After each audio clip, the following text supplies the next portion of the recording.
It's important to understand that the content presented in this seminar today is general information only. It's designed for educational purposes. So we're not intending this to be legal, financial, or professional advice.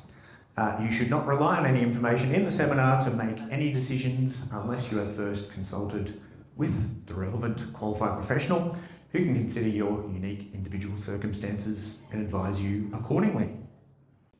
Today we're effectively talking about a hypothetical couple called Ben and Jane. So Ben and Jane are married.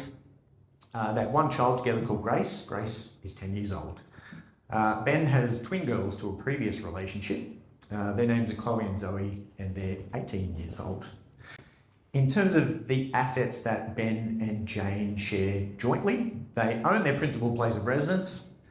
They own that one as joint tenants. So that's currently valued at about $3 million. So that's very fortunate for Ben and Jane.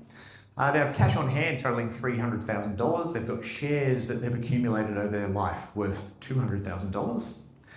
They also have an investment property, but they own that one differently. So they own that one as tenants in common. They each have an equal share of that. Property is currently valued at $2 million. So once again, they're doing well in that regard. They have a self-managed super fund, which totals $550,000 in cash. Ben contributed $200,000 to that one, and Jane brought $350,000 to the table. Ben's also retained an industry super fund, which has a much smaller balance of $50,000. Jane has a physiotherapy business. She operates that through a company. She's the only shareholder of that company. She just has one share. In terms of liabilities that we're looking to manage in that regard, the investment property still has a mortgage on it, so there's about $500,000 owing on that one.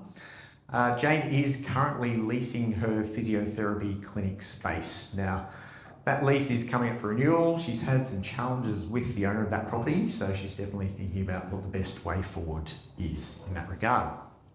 For those of you who don't know David, David is a private client advisor at Morgan's in Edward Street. He provides tailored financial advice and solutions for his clients.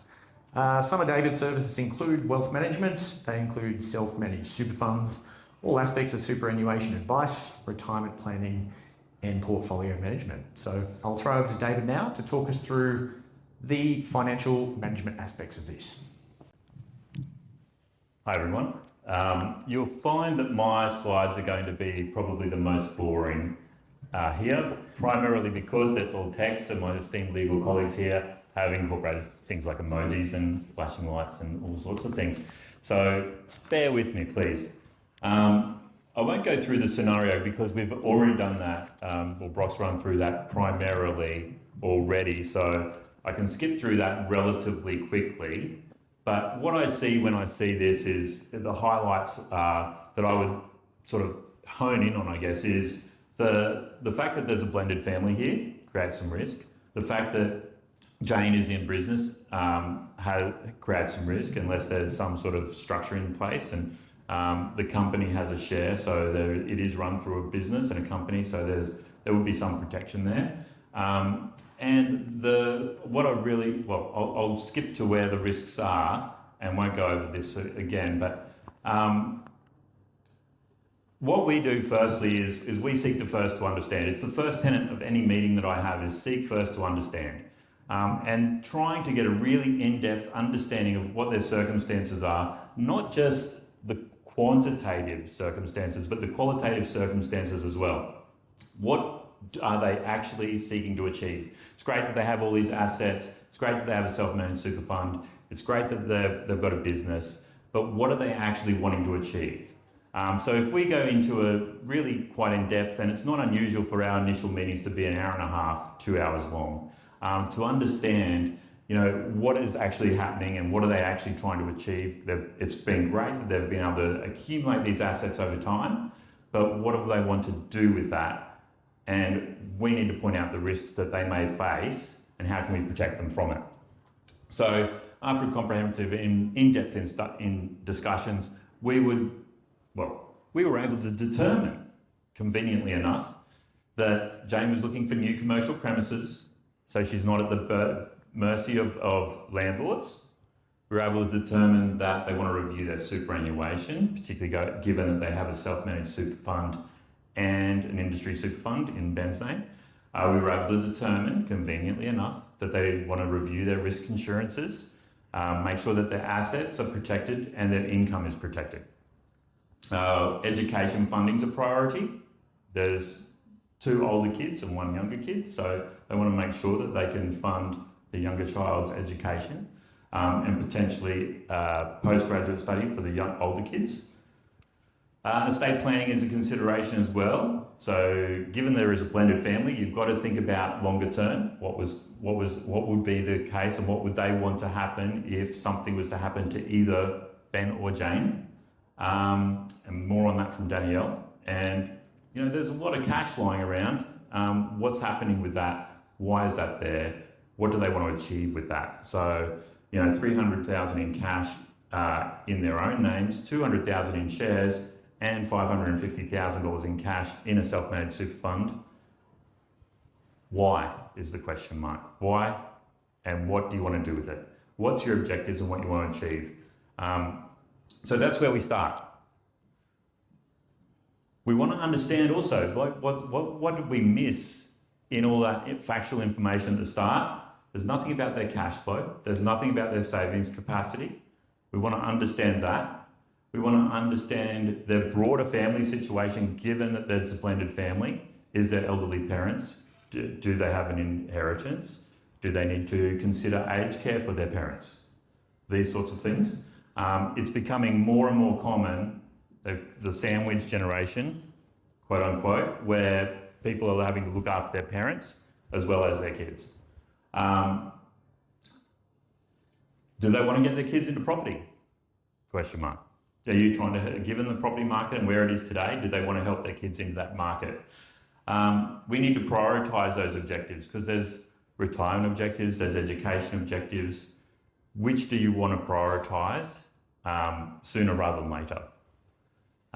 We want to be chatting around the self-managed superannuation fund as well. We want to be asking more questions around that. There's $550,000 worth of cash. When were the contributions made? Why were the contributions made? Why is it still sitting in cash? These are questions that are really important because at 40 and 50 respectively, they should be looking towards retirement and trying to start a plan for that. And prioritising, you know, what does retirement look like to them? You know, retirement is, to my mind, is the choice to work rather than having to work. And if they don't start planning for that now, they may be found short. I was just going to ask a question, Dave. Oh, sorry. About your slide, actually 2 slides ago now, where we had 6 goals there, Ben and Jane's. That was a pretty comprehensive list. So, of all of those goals, given that there is a fair bit of variation there, is there any of those which present more complexity than others when you're kind of working through their advice there?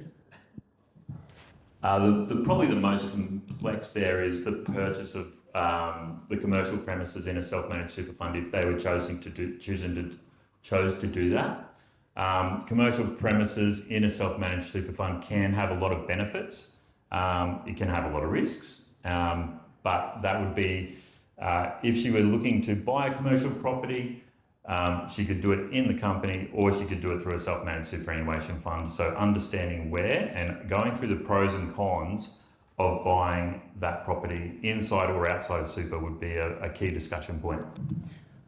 And will capital gains form part of that discussion? Is there implications either way, whichever way you slice and dice that? It would, because it would then feed into retirement, because the potential for selling that capital gain, that commercial premises in a self-managed super fund can be sold capital gains tax-free in retirement. And meeting certain conditions of retirement would, if that commercial premises was in a self-managed super fund, under current legislation, long may it last, would potentially sell that, they could potentially sell that commercial premises capital gains tax-free. So in some ways that's kind of like your principal place of residence, being able to not attract capital gains tax on that. Okay. Eventually. All right, thank you. Jane runs her own business, physio business, so you know we don't do business risk. We would refer that to Question? No. We would refer that to a general insurance broker, but obviously she would want to cover off on public liability, public indemnity, potentially cyber insurance is becoming a very big one now, management liability, workers' compensation, all that fun stuff. Where we would step in would be on the personal risk insurance side of things.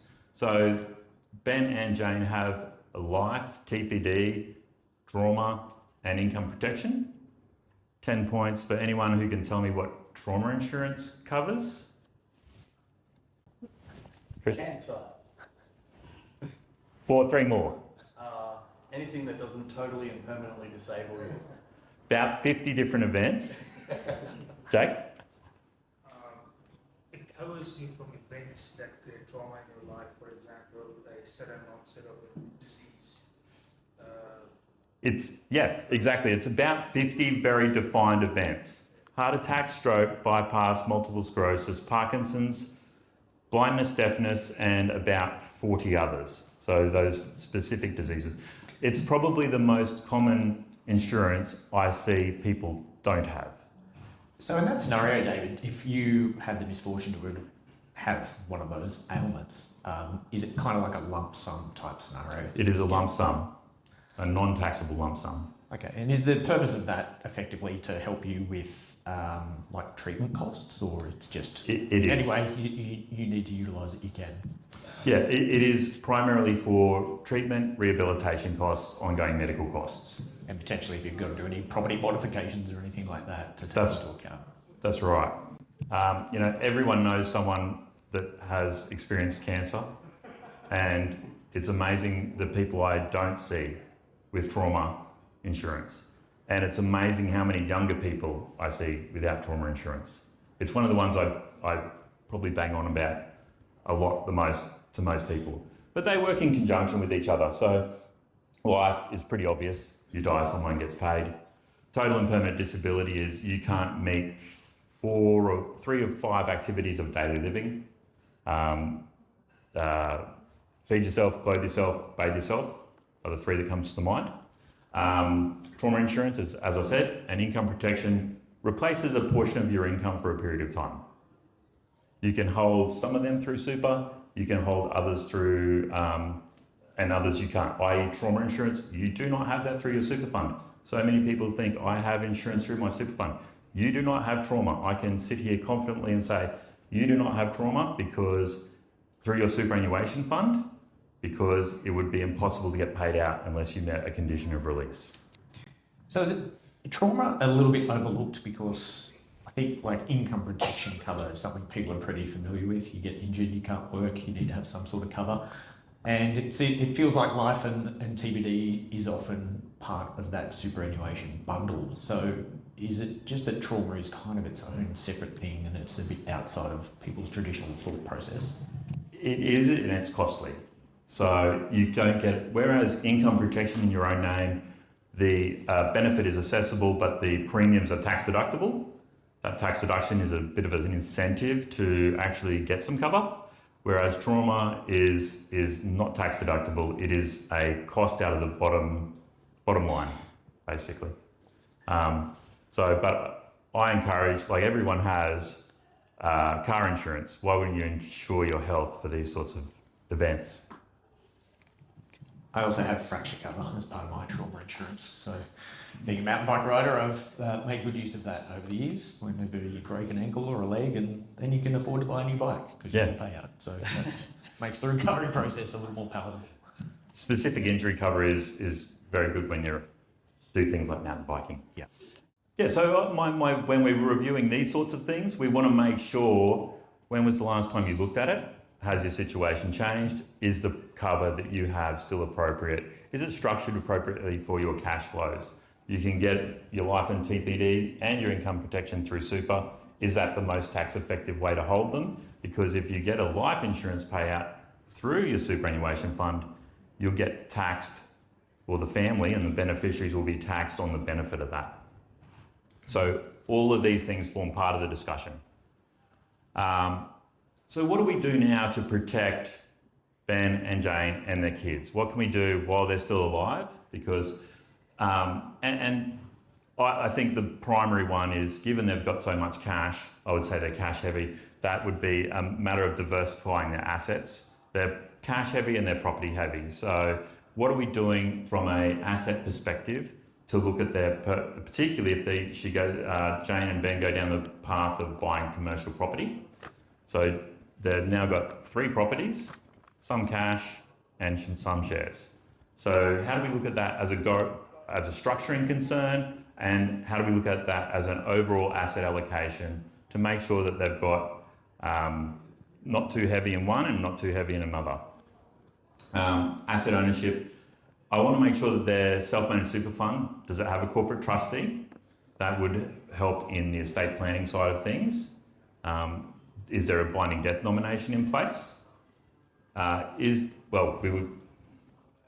The business is running as a company with 1 share, so I would want to talk to the accountant to make sure that their personal assets are protected sufficiently. Do they need to set up a trust as well, particularly for the distribution of assets?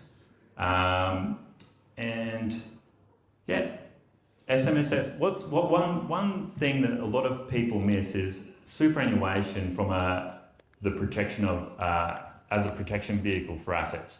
Superannuation is protected from creditors.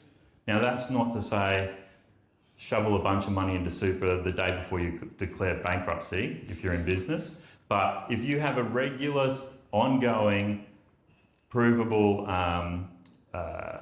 series of transactions over a period of time that go into super that's obviously regular, and your business fails, that money is actually protected from creditors and bankruptcy. So I think a lot of people overlook that, and it should be considered in this case, given Jane has a physiotherapy business. Summary.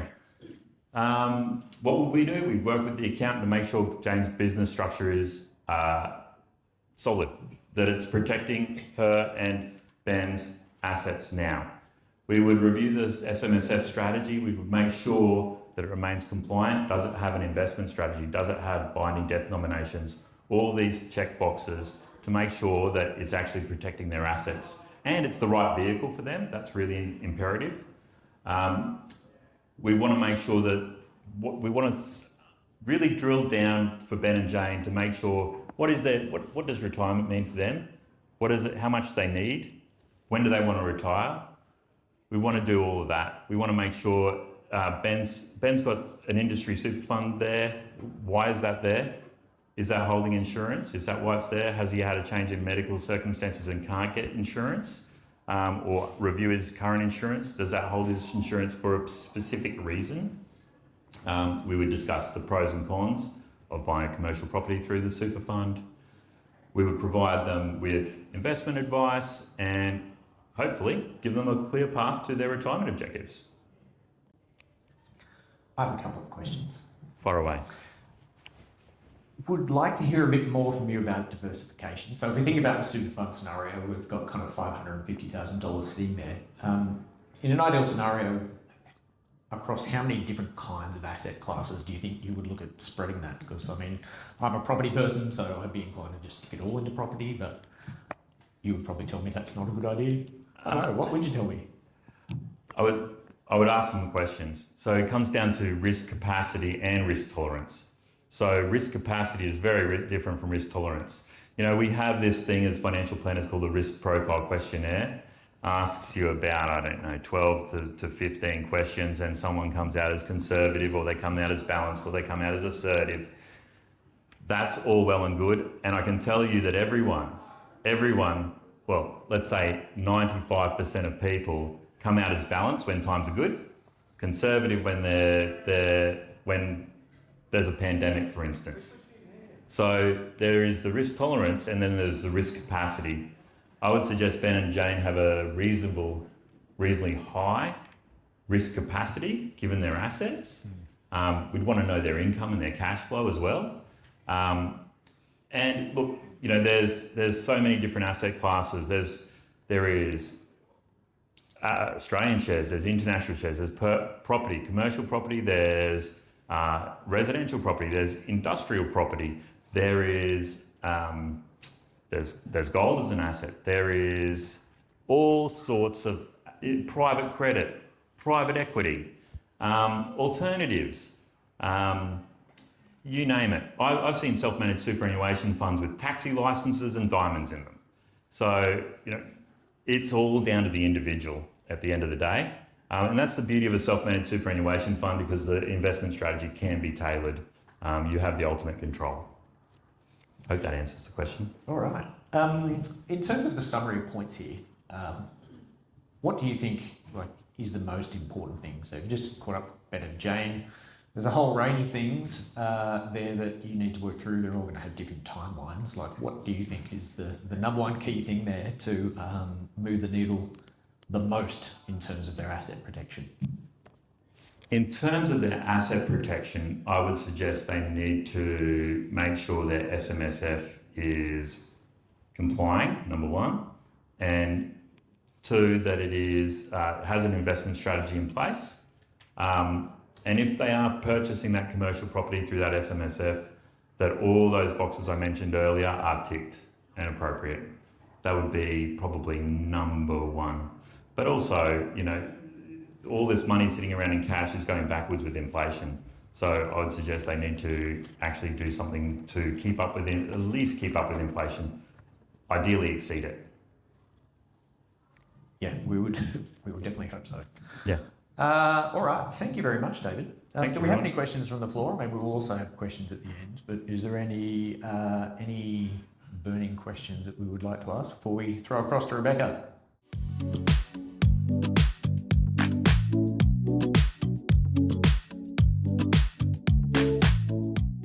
So, good question. Insurance premiums, particularly on personal risk insurance, has gone up on average about 40% each year, probably for the last 2 years. It's ridiculous, but it's ridiculous because there's a lot of people claiming on income protection. There's a lot of people claiming on total and permanent disability. And on the claim side of things, that depends on the quality of your policy. So if you've undertaken to be underwritten upfront and gone through all the questions, not just ticks the box on a superannuation application that says, give me life insurance and death benefits insurance, they will underwrite you at claim then, versus if you've done all the applications up front, then you're underwritten up front. So therefore, the claim percentage on underwritten retail policies is far, far higher.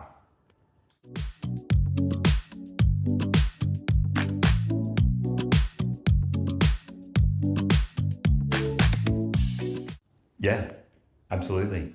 A PAYG employee would carry far less personal risk to their assets. They don't need all this business. They don't need public liability. They don't need workers' comp. So it would say, we would say, okay, that's fine, but you don't need. There's not a key person risk to you in the business either. So that would be a key person risk if she was as a physio. But if she was a PAYG employee physio, she doesn't need to consider any of that.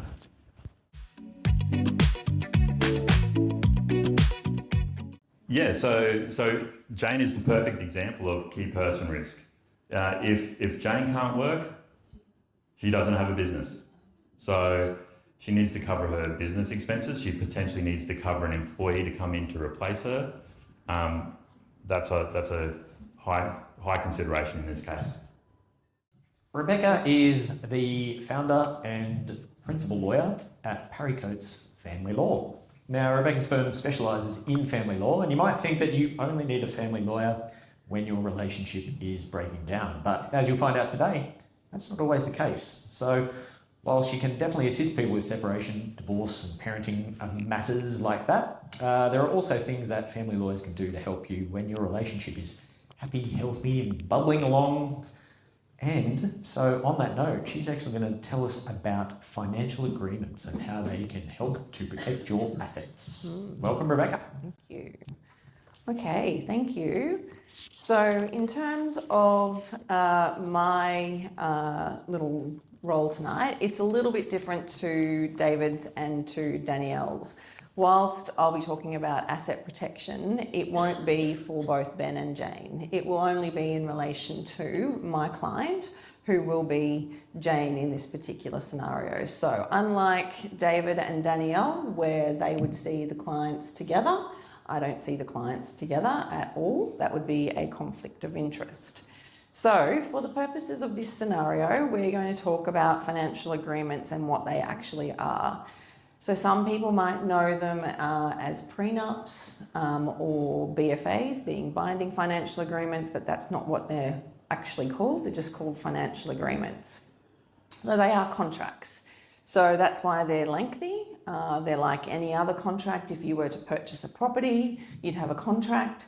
So it's a contract between two parties that either are in a de facto relationship, contemplating a de facto relationship, are already married, or contemplating marriage. What they tend to do is they avoid proceedings if you were to separate. We'd all like to think that our relationships are going to last forever and a day, but if we are realistic, there's a high percentage of relationships that don't last the duration. It's what keeps me in business, unfortunately. So as I said, they can be made before a relationship or before a marriage. They can be made during a relationship or marriage. So, and they can be made after. So in the event of separation. We're going to talk about the ones that are during the relationship. So for Ben and Jane, they are already married. They've been married for, let's say, at least 10 years because they've got a little one, Grace, that is 10 years of age. And what they cover is the division of your assets if you were to separate. So for Ben and Jane, they've got the house that they live in, they've got an investment property, they've got some cash, they've got investments and self-managed super fund, and Jane's got a business. They deal with, if we separate, how those assets are divided. They will also talk about what happens if you were to purchase property during a relationship. So if Ben and Jane are going to, or Jane, I should say, if Jane is going to purchase the commercial premises for her new physiotherapy business, how's that dealt with in the financial agreement? They also deals with who vacates the home if they were to separate. So if Ben and Jane separate, they're living in that family home. Who makes the decision about who's going to move out? If they're separating, that's not normally an amicable situation. So the financial agreement can deal with who's to vacate that property. What items of furniture do they take when they leave? Does somebody help with relocation costs?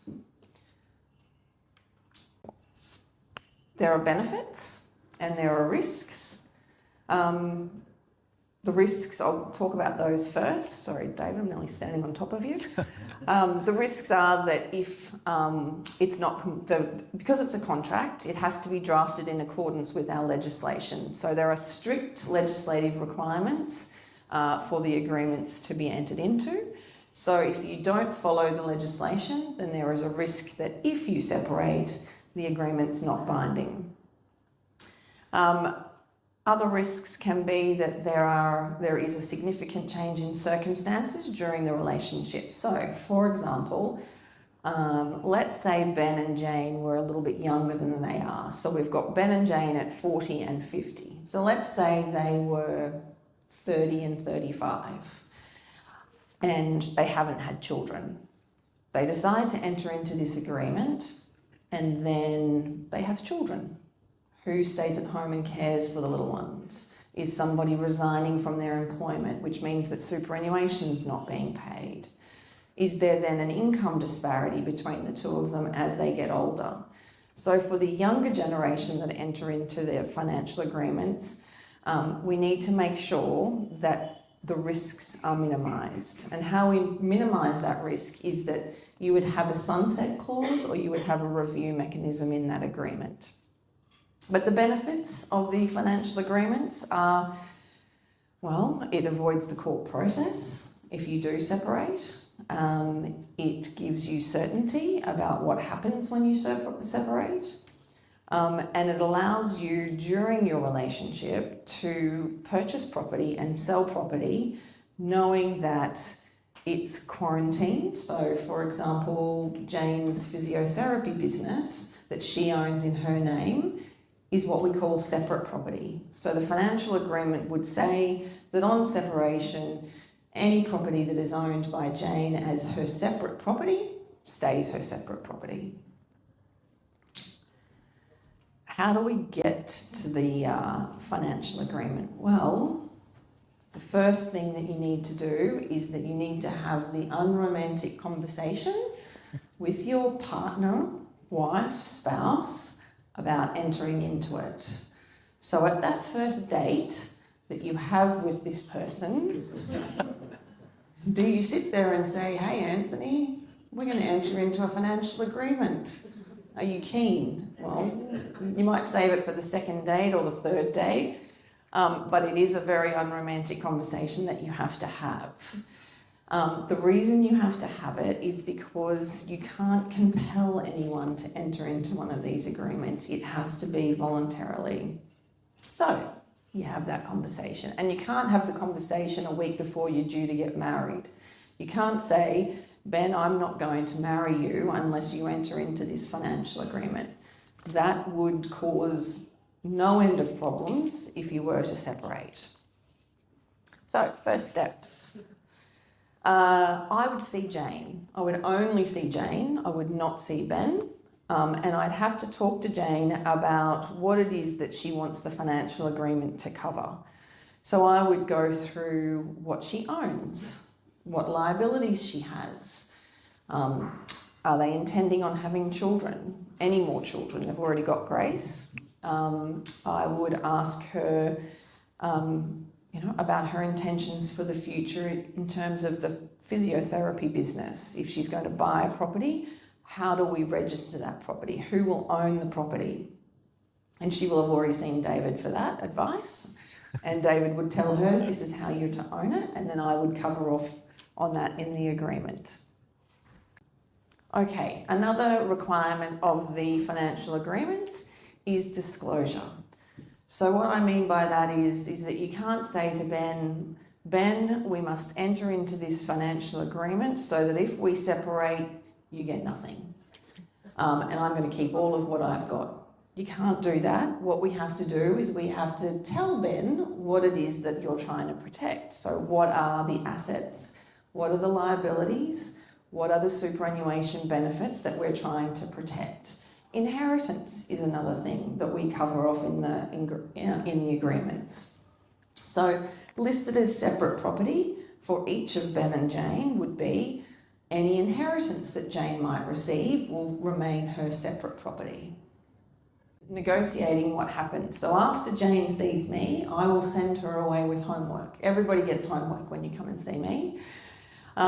Because an organised client will save you money, because I'm sure all of you know that lawyers like to charge by 6-minute increments. So if it takes me longer to get information from you, then it's going to cost you money.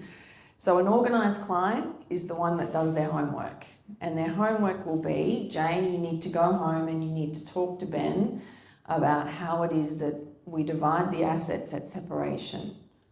Who's going to move out of the home? So the home that Ben and Jane have got is jointly owned. So who moves out? How do we work that out? Do I pay you $20,000 to help you relocate and buy a new washing machine and microwave and fridge? So that's another romantic conversation that you have to have. If somebody is the stay-at-home parent, so what if Ben stopped working and started caring for Grace full-time? What happens? Does Jane have to pay him some spouse maintenance because he doesn't have an income to support himself? So all of those bits and pieces we need to talk about and include in the agreement. It should be drafting the agreement. So only one solicitor will draft the agreement. I should have added that it's a requirement that Ben has his own lawyer. So there'll be legal fees for Ben as well as for Jane. So if Ben's financial position is a lot less than Jane's, how's Ben going to pay for his legal fees? Does Jane pay or contribute? So it might be that I'm the person drafting the agreement for Jane, she will have the larger expense. And then once we've drafted the agreement, we send it across to Ben's lawyer. What we need to be mindful of is to make sure that the terms of the agreement are actually enforceable and compliant with our legislation. Now, once the financial agreement is in its final version, generally there's more than one version. So I would draft the first version, send it across to Ben's lawyer, and that would be version 2 that would come back. So once we get to that final version, then each of Ben and Jane must have independent legal advice. And most of us family lawyers will always put that legal advice in writing to have a record of it, to make sure that you have covered off on everything that you're required to advise on. Now, there's 3 important parts that must be advised upon: the advantages of the agreement to Jane, the disadvantages of the agreement to Jane, and the effect of the financial agreement on Jane. So essentially, the effect of the agreement is you separate, you avoid the court's process. We sign the agreement, witnessed. We all hear of people like Danielle might talk about having a will. Just go to the post office. Go get a will from the post office. That's easy. Well, with ChatGPT and AI and all of those bits and pieces now, I bet that if you Googled financial agreements, it would probably give you a template. And you go, I'm just going to do that. It's way cheaper. Well, there's a pitfall, because unless it complies with the legislation, you're in strife. Hiding assets.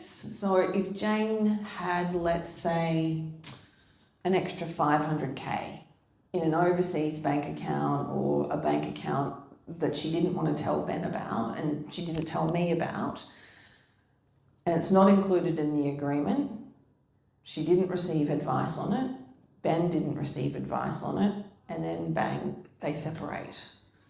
And Ben finds out that she's actually got an extra 500,000. That then causes a problem, and it increases the risks of having that agreement set aside. So that's why we have financial disclosure. Rushing the process is another pitfall. So there was a case many years ago, which we all remember as family lawyers, where a gentleman lived on the Gold Coast, and he met a future bride who lived in the Philippines, and that is true. And they were going to get married. And he promised to bring the bride and all of her family out to Australia on getting married. She would be completely and utterly financially reliant on him once they were married and once she came to Australia. He had some money, and he said to her, if you don't sign the financial agreement, we don't get married, and I'm not bringing your family to Australia. So long story short, that's called duress. And because of where they were at in their relationship, she went to a lawyer, she got advice, and she still signed the agreement. Lo and behold, they separated, and a long court battle later, that agreement was set aside because of the duress and pressure that was put on her to sign the agreement very close to the wedding. Not updating the agreement after major life changes, as I said, children. So if you've got younger people, it seems that the younger generation have accumulated their wealth a lot quicker. They want to protect that wealth. If they're intending to have children and don't update that financial agreement after they've had children, then that's a risk that we might face if they were to separate, to have that agreement set aside. So just playing back what I think I've understood, and you can tell me if I've got it right or whether I've kind of missed a point. Firstly, a financial agreement I can have at any stage of my relationship. So whether I'm currently married or in a de facto relationship, whether I'm divorced and entering a new relationship, whether I'm just entering a new relationship now, like at any stage I can put a financial agreement in place, provided both parties agree. Correct. And I'm kind of visualising this as sort of like 3 buckets. So it kind of allows people to decide what you've brought to the relationship and what will always be yours, what the other person has brought to the relationship, what will always remain theirs, and then an agreement on how you kind of manage assets and wealth that you accumulate jointly throughout that relationship. Correct. So in the financial agreement, there will be some schedules attached to the back of it. And for Ben and Jane, there will be 3 schedules. Schedule 1 will be Jane's separate property and will have her physiotherapy business and perhaps any bank accounts that she's got in her sole name. There'll then be Schedule 2, which will be Ben's separate property. Again, whatever's in his personal name. So his industry super fund, which is in his personal name, will be his separate property. And then Schedule 3 will be what we call joint or community property. So the the principal place of residence, the self-managed super fund, if the investments are in joint names, so anything joint. The beauty, and I don't think I've mentioned it, another benefit of these financial agreements is what we call, we quarantine the separate property, but we also quarantine the increments to the separate property. So, for example, let's say Jane owned a Mercedes-Benz and it's her separate property. And then 2 years down after she signs the agreement, she decides that she wants to buy a Jag. So she sells her Mercedes and buys the Jag. The Jag motor car still forms part of her separate property because you're just changing one asset for another asset. So property's not literal, like we're not just saying joint property and single property is in a house or a dwelling. Like it's basically your stuff. It's your stuff. And I often say, you know, if you've got something that's really important to you, if you've got an heirloom, if it's the painting here on the wall, it might not be worth a lot monetary wise, but it might be worth something to you because it's an heirloom. It's from your grandma, it's from your aunt. Mention that as part of your separate property because it avoids a dispute when you separate, if you separate. Important distinction there. If you separate, about who owns that particular painting. Which is a bit like insurance. Like we have a financial agreement in place hoping that you'll never have to actually use it, of course. Correct. But look, in, my industry, we are all busy. We are very busy. So, granted, it's a, fairly unromantic conversation to have, but do you find that the flip side of that is that people tend to make a better, more common sense decision on these sorts of things when they're not in the moment and clouded by the emotion and the vitriol that comes with the relationship breakdown? Absolutely.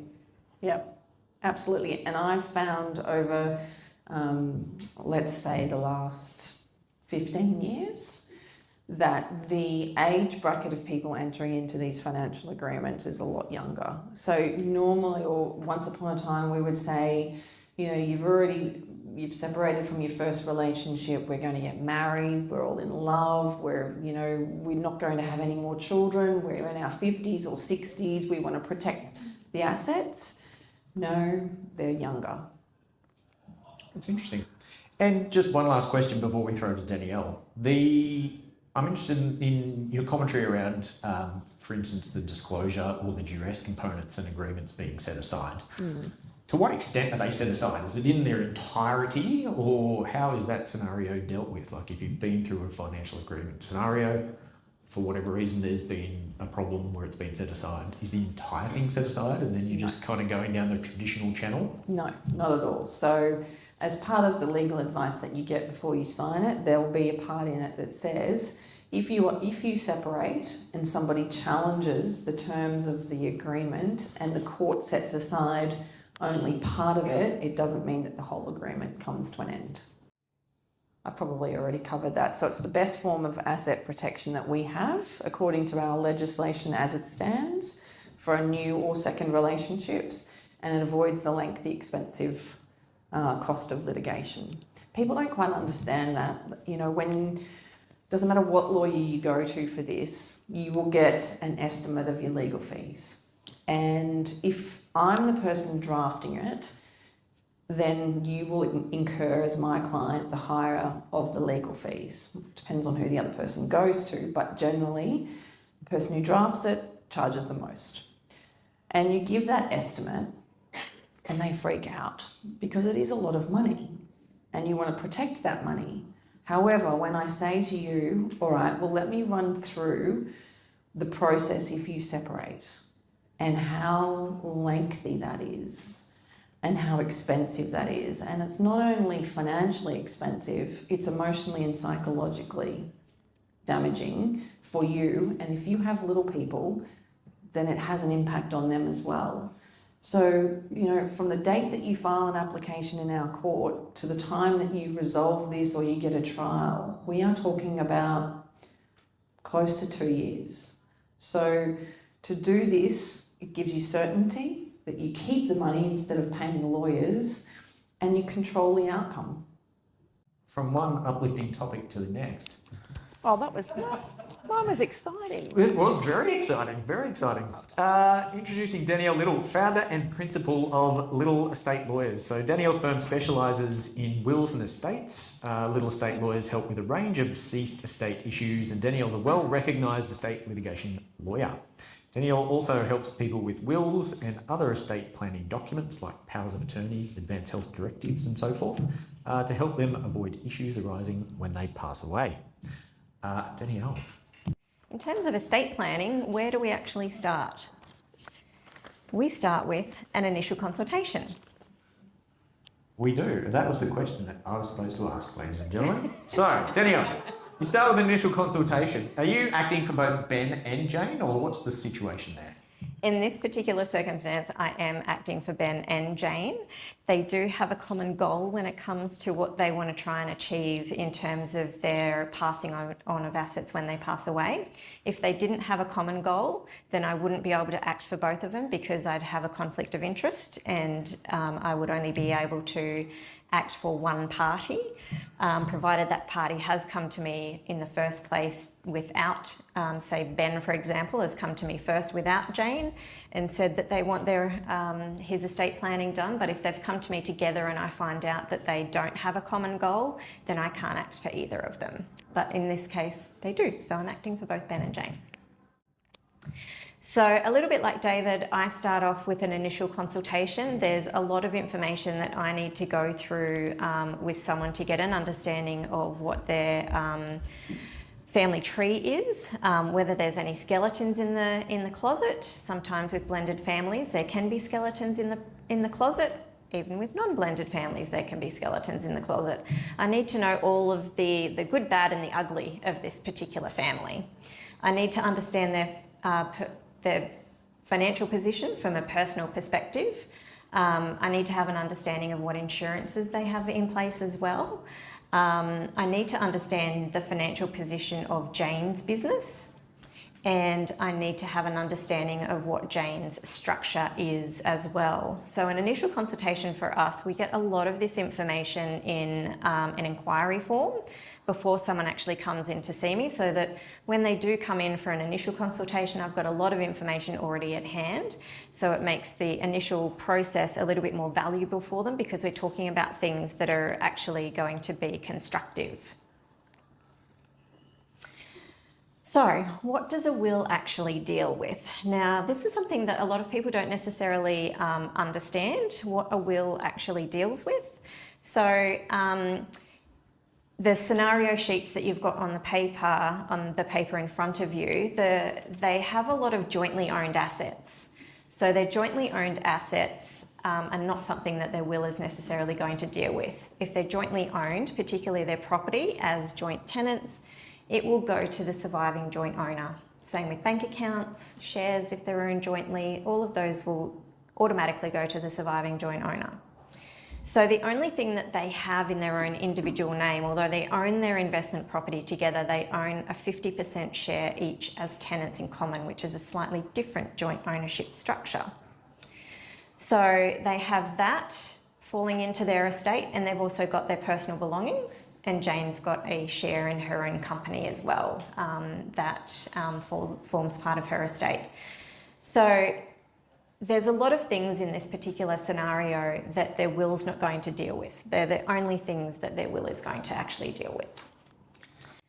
Is the exception there, and obviously we would never wish this on anyone, if they were to both pass away simultaneously, then does that mean that we need to talk about all the stuff down the bottom?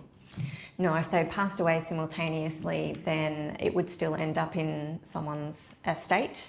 So the youngest will be the one whose will is activated. All right. Superannuation down the bottom, BDBN. That looks like an acronym for something. Can you tell me about what that is? So the things at the bottom there that their wills aren't going to deal with, I've included there as superannuation. BDBN stands for Binding Death Benefit Nomination.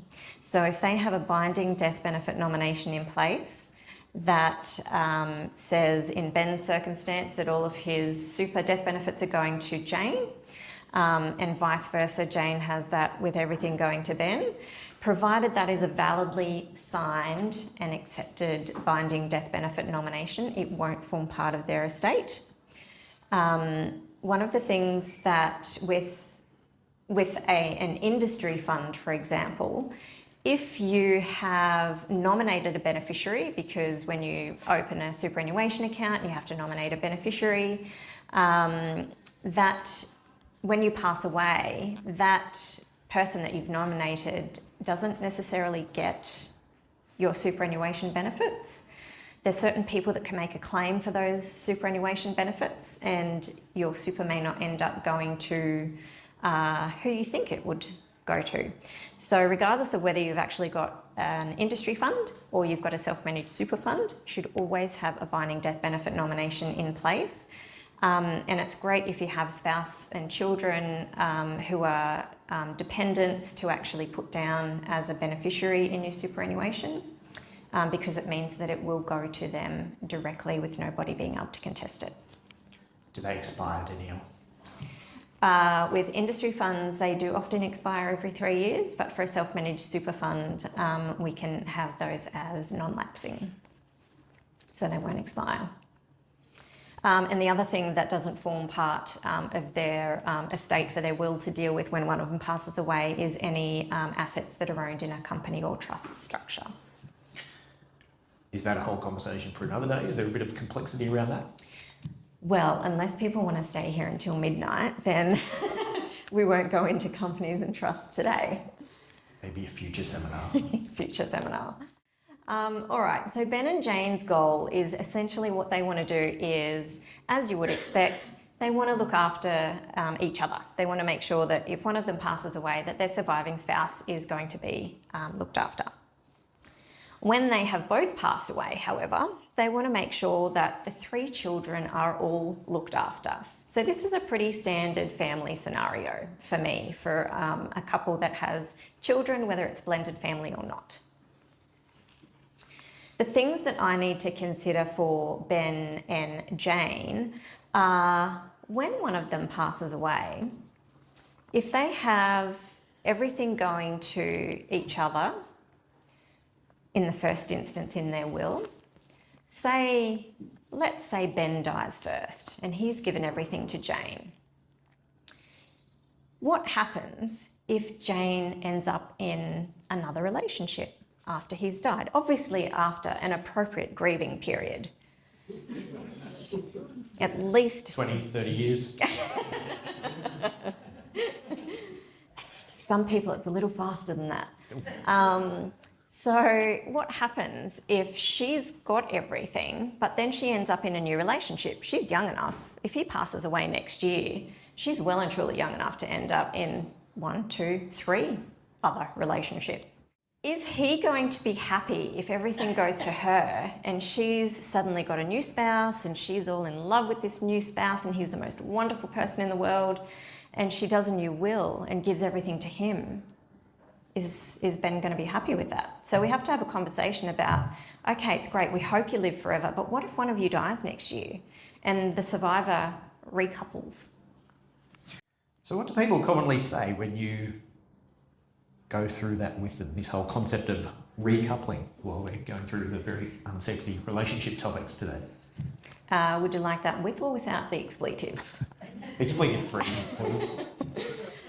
Usually the general response is that they wouldn't really be happy with that, particularly in a circumstance like this. They would want to make sure that the children are looked after and it's not going to some new spouse. The new spouse, right. A new spouse. The other things that I need to consider is Jane's business. So Jane has a physiotherapy practice. I need to have an understanding, is she the only physiotherapist in this practice?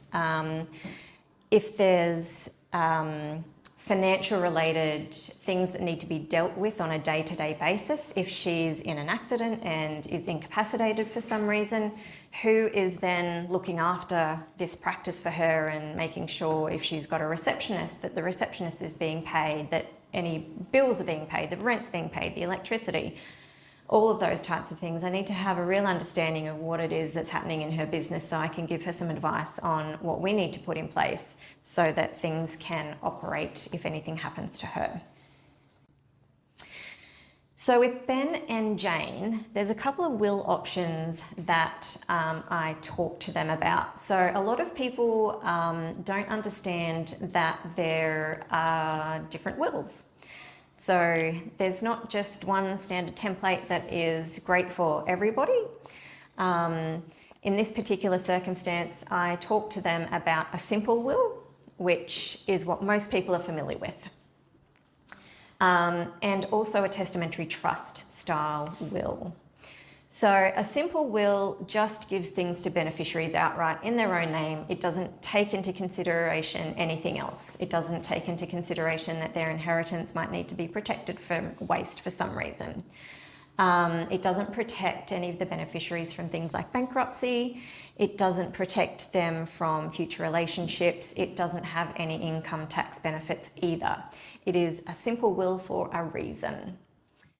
So what type of will have Ben and Jane decided on? I mean, I wouldn't want to preempt it, but tell me. Ben and Jane, for the moment, have decided on a testamentary trust style will. They want to have a combination of, they want to be able to give everything to each other in the first instance, which is fine. But when they've both passed away, they want to make sure that there's a trust set up for the children. So we are doing testamentary trust style wills for them, but there will be a first option for them to actually take everything outright themselves as a beneficiary. So if you happen to have a child that you wanted to leave stuff to, but you're a bit concerned they might be erratic spenders, or maybe buy a supercar or, you know, something like that, go to the casino, put it all in red, instead of spending it sensibly or investing it, is this a way that you can kind of ensure that that worst case scenario doesn't happen? Or, you know, if you've got someone that actually doesn't have the capacity to manage their own finances, does it kind of work like that as well? Yeah, so a testamentary trust style will, because a beneficiary doesn't receive the inheritance outright, it actually goes into a trust structure. So the beneficiary is just someone who can be considered to receive a benefit from this trust structure. So it can protect inheritance from waste. It can also protect inheritance from bankruptcy. So if a beneficiary was in financial difficulty and Ben and Jane have passed away, it would not matter that that beneficiary is staring down the barrel of bankruptcy. The trustee in bankruptcy can't get their hands on the inheritance if it's going in a discretionary testamentary trust. It just goes in there. So that's a great advantage to testamentary trust style wills. It also can provide protection from future relationships as well. So if the children were a little bit older, for example, and one of them was going through a relationship breakdown, and Ben and Jane wanted to make sure that that child was protected and that their inheritance was not going to form part of a family law dispute, we can structure this particular trust and the control mechanisms in this trust to protect that child from their inheritance being part of a family law dispute.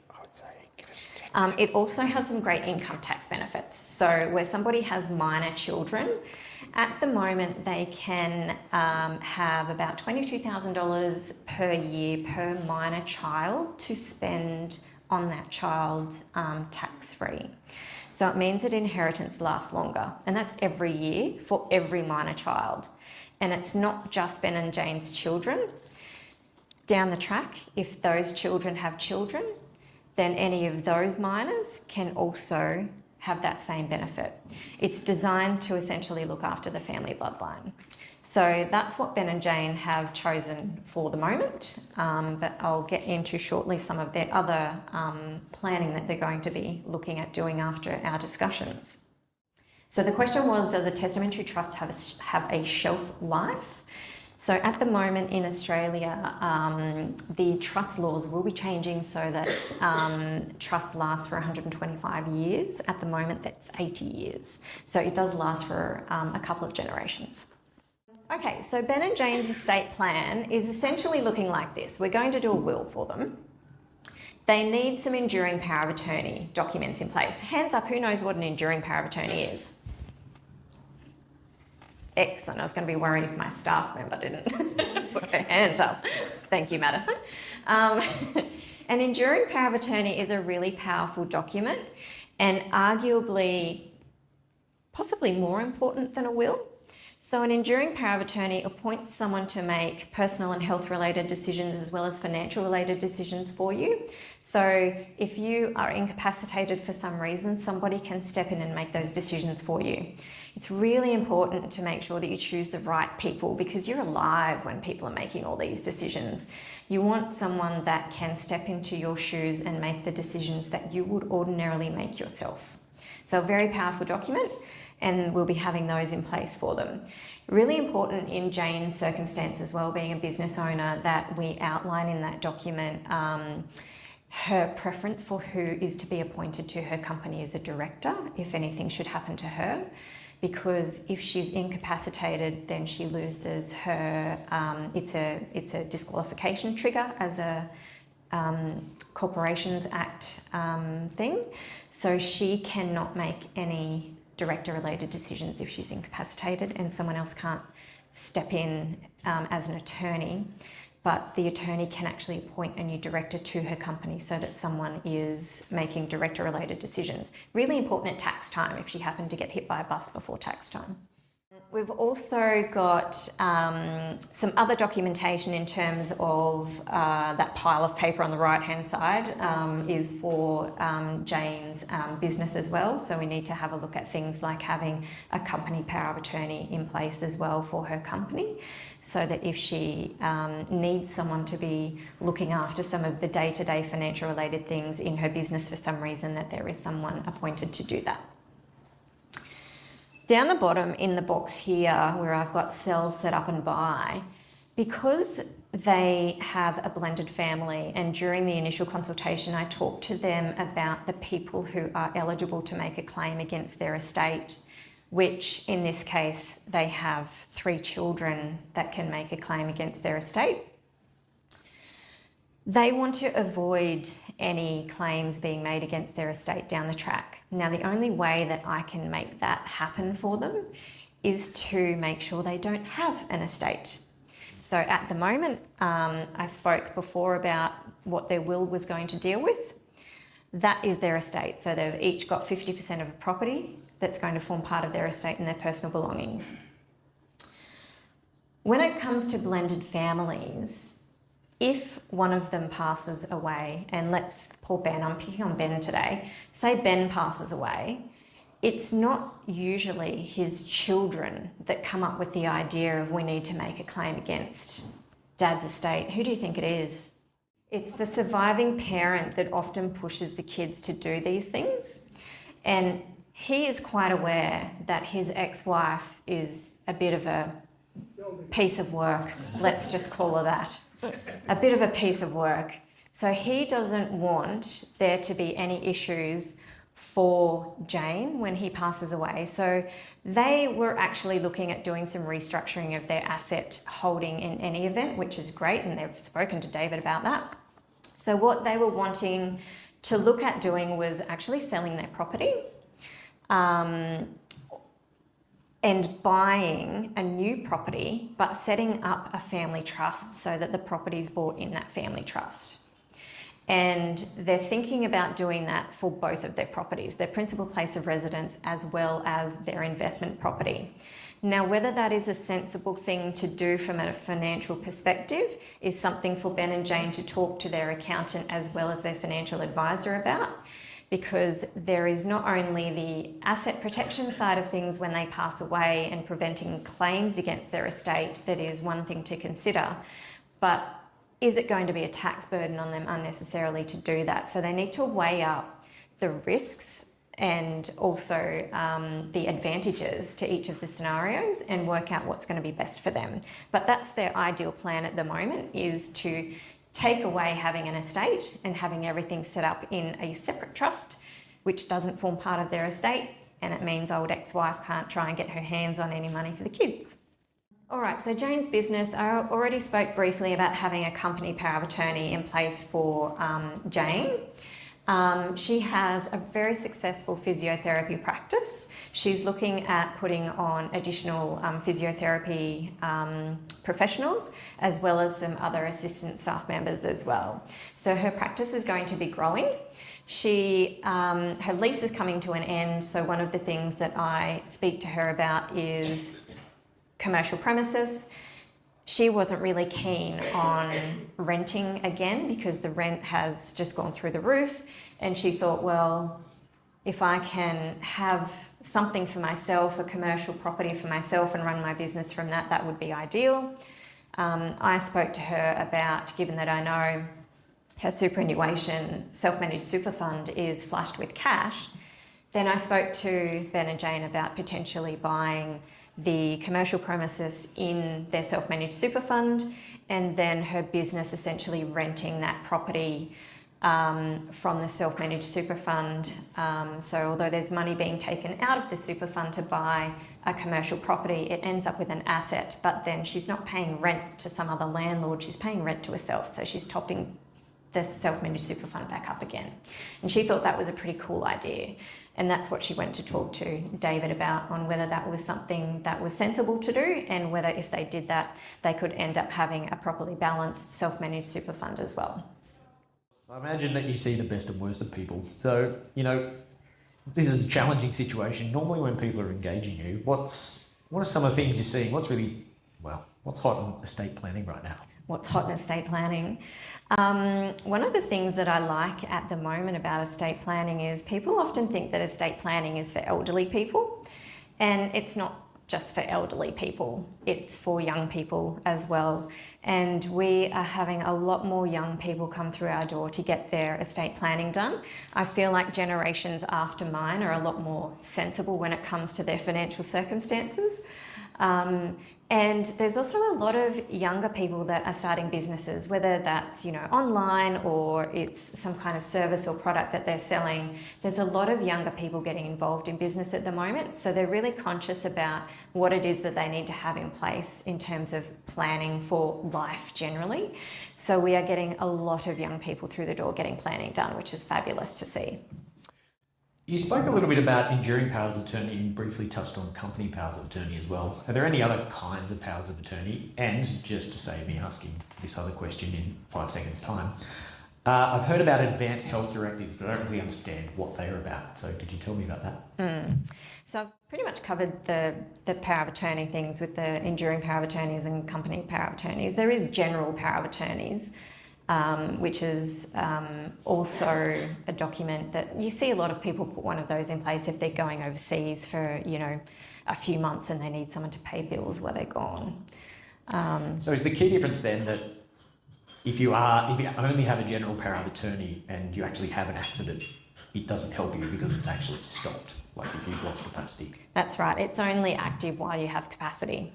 So an enduring power of attorney it can be active while you are Well, you do have normal, your faculties. well, you do have Well, your you're normal, faculties. yeah. But if you do have an accident and you end up losing capacity, it is enduring in nature. So it continues when you don't have capacity. A general power of attorney does not continue. Okay, cool. Advanced health directives. Yes, please. They cover medical related decisions, so it takes the burden off your enduring power of attorney, the person you've appointed under that document, making medical related decisions for you. They're really personal preference on whether people like them or not. When I send the form to people, particularly if they're younger, they generally decide not to have them because a lot of the decisions are pretty heavy decisions that you need to make in that document. I personally don't have one because I know that I have no idea what I might decide now in a whole range of certain circumstances. I trust that my husband will make the right decision at the time, and if he needs to pull the plug to turn off life support, he'll do it. Not unnecessarily, of course. But in a fundamental sense, the purpose is to take the pressure off your power of attorney by pre-agreeing to a set of circumstances. Yeah, it gives them some guidance on what decisions to make. Tell me about that. What's hot Yeah. right now in estate disputes? Lots of things are hot in estate disputes. So I do a lot of post-death work. I am a recognised estate litigation lawyer by an organisation called Doyle's, which is basically a peer assessment. It means other people that do what I do think I'm okay at what I do. And I'm recognised for estate litigation. What we are seeing at the moment is a lot of power of attorney issues, actually. So what we're finding when an executor comes to us because someone's passed away is they have a concern that someone who has been acting as the attorney has been filtering money out of that person's bank accounts while they're alive. Gotcha. So then we need to go through and trawl through all of these bank account transactions and try and work out what money an attorney has pilfered from this poor now deceased person to work out what money should be coming back into that estate. If an attorney does the wrong thing and doesn't spend that person's money on that particular person and they're spending money on themselves or wasting that person's money, the attorney can be held personally liable. So what we sometimes need to do is actually commence litigation proceedings against an attorney to get money back into the estate that should be owed to the beneficiaries of that estate. So the question was, if you have a property that you own now, can you put that into a family trust, which is also known as a discretionary trust? Yes, you can do that. It is essentially a sale transaction, so it has to be done on fair market value, which means you get to pay stamp duty on the value of that property. So you also then forego your, if it's your principal place of residence, CGT exemption as well.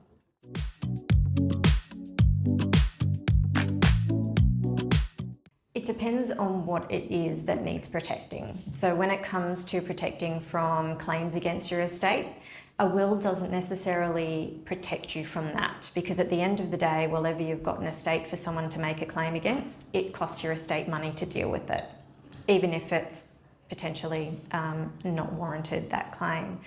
So a will is a great thing to have in place regardless of how small your asset pool is.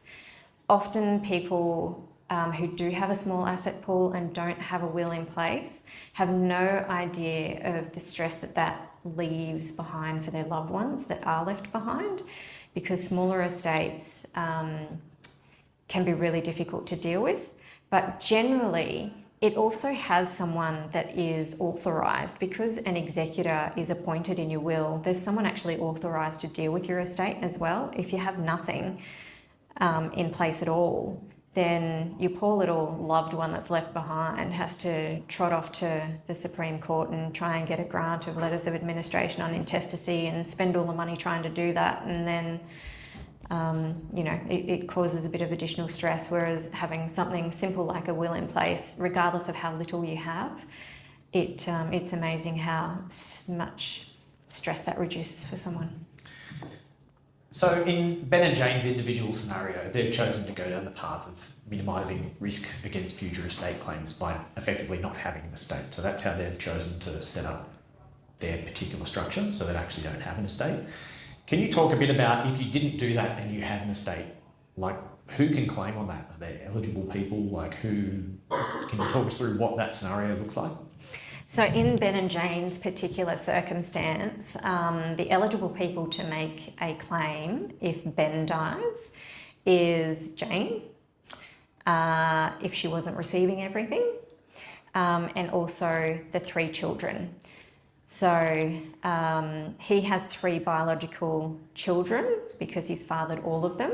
But if it was Jane who passed away, it would be the same circumstance. If she wasn't giving everything to Ben, then Ben could make a claim. But also the 3 children could make a claim because stepchildren in Queensland can make a claim against an estate. It's an automatic right. But just because you can make a claim doesn't mean you'll be successful. Correct. So what sort of factors would play into whether or not you actually do have a valid claim? If it's a family provision claim, for example, then it would be about financial need. So there's 3 main hurdles that someone needs to get over. They need to be an eligible person to make the claim in the first place.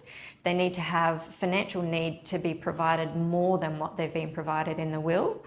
They need to have had a relationship with a deceased that is of a kind that makes that need warranted to be paid. So for example, if there was an issue with estrangement, so if one of the children decided that they'd make a claim against the estate but they haven't spoken to their parent for 15 years, that estrangement is taken into consideration, and the circumstances around that estrangement is taken into consideration as well, as to whether, if they did have financial need, whether that should be discounted because they have been at fault for some reason for that estrangement. The question was the difference between just setting up a will and an estate plan. Okay, so there are lawyers out there that will just do a will and not take into consideration all of the things that I take into consideration. So you might see them advertising wills on a sandwich board for, $300 or something.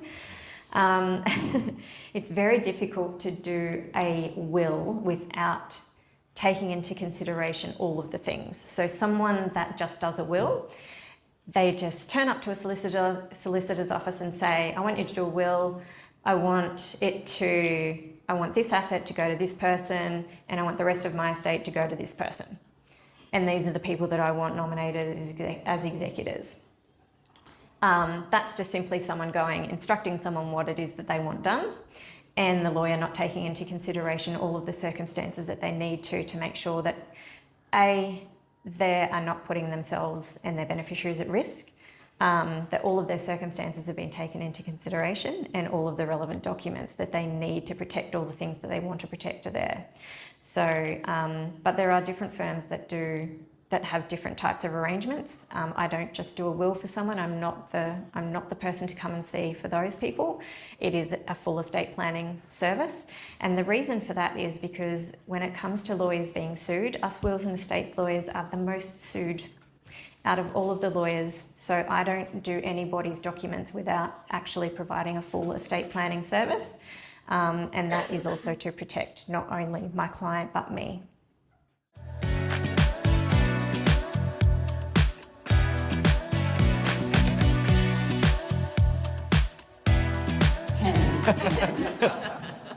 Eight months later.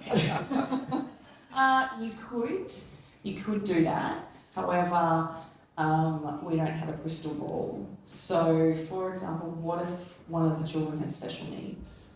So what if it completely changed the circumstances of that household, somebody's responsibilities for parenthood, when they separate, or if they separate, how is that child and that stay-at-home parent going to actually survive? So yes, you could, but what we try and do is minimise the risks associated with having the agreement set aside. So you could come back and you don't have to make it 5 years from the birth of the first child. You might make it 10 years and, upon the youngest child turning 10, right? You can set your own rules or make your own rules for your agreement. You might find that some lawyers won't sign off on it, so if it's too risky, you might have a lawyer that says, you know, I can't help you, I'm sorry, I'll refer you somewhere else.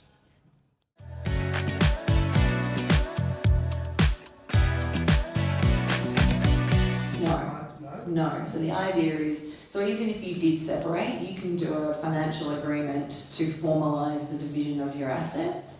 So if you separated, so Ben and Jane separated after they've entered into the financial agreement, it doesn't go to the court. The court doesn't see it. It doesn't need to register it. It's still binding. So the question was, can you skip a generation with your superannuation? If you don't want to give it to your kids, can you give it to your grandkids? Broadly, no. Then Broadly, no. not dependent for super purposes. Yeah. It would have to be a interdependency relationship. So if the grandparents were looking after the, or whomever had died was looking after that particular, you can have a beneficiary that is an interdependency relationship. It's often proved by financial transactions, caring for those people in one way or another, but that would be the only case.